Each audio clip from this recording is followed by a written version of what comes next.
weirdos are gonna come after y'all. Prime got draws, man. What's wrong with y'all? Prime got draws with great packaging. Oh no. Mm-mm. Oh, I don't know who told you that. All right, let's talk about something that nobody in the media seems to be talking about when it comes to Colorado football. Everybody is talking about the quarterback. Everybody is talking about the transfer portal. Everybody is talking about the latest five-star recruit that just showed up in Boulder.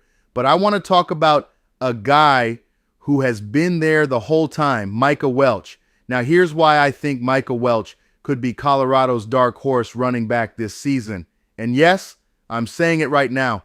If Colorado is serious about running the football, Micah Welch could rush for over 1,000 yards this year. Yeah, I said it. Now, before people jump into the comments like defensive coordinators blitzing on third down, hear me out. Micah Welch has already played in 21 games with 11 starts in his career. He's sitting at 570 career rushing yards on 139 carries with 8 touchdowns. So he's not some random player we just discovered on the roster. This is a guy who has actually been in the system, taken real snaps, and seen real game action. And here's the part of the story that I think is the most interesting. He didn't leave.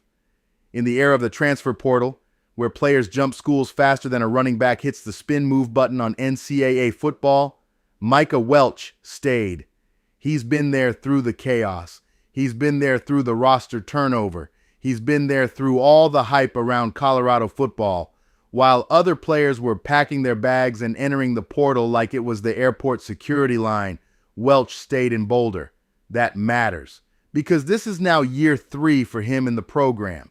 And if you watch college football long enough, you know something about running backs. Year 3 is often when the light comes on. The game slows down. You recognize blocking schemes faster. You know the offense. You know the pace of the game. And suddenly those 5-yard runs start turning into 15-yard runs. Now let's also be honest about something. Colorado has been criticized for not running the ball enough, and that criticism has followed the program ever since Coach Prime took over. If Colorado actually commits to running the football this season, and that's a big if, then someone is going to benefit from those carries. Why not the guy who already knows the system? Why not the guy who has already taken snaps in real games?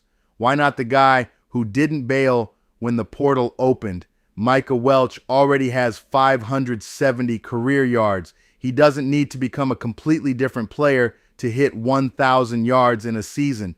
He just needs more opportunities. And if Colorado becomes even a slightly more balanced offense, the opportunity could be there. Now, I'm not saying it's guaranteed. Colorado's running back room is competitive, and college football rosters change faster than my mood when my team blows a fourth quarter lead. But sometimes the breakout player isn't the guy who just arrived. Sometimes it's the guy who's been quietly waiting his turn. So here's the question I want to ask. If Colorado actually commits to running the football this season, could Micah Welch become the first 1,000-yard running back under Coach Prime? Because if that happens, a lot of people are going to look back and say, yeah, we probably should have seen that coming. Let me know what you think. Is Micah Welch the dark horse in Colorado's backfield? Or am I completely crazy? And if I'm wrong, feel free to remind me in the comments. I'm sure the internet will be very polite about it.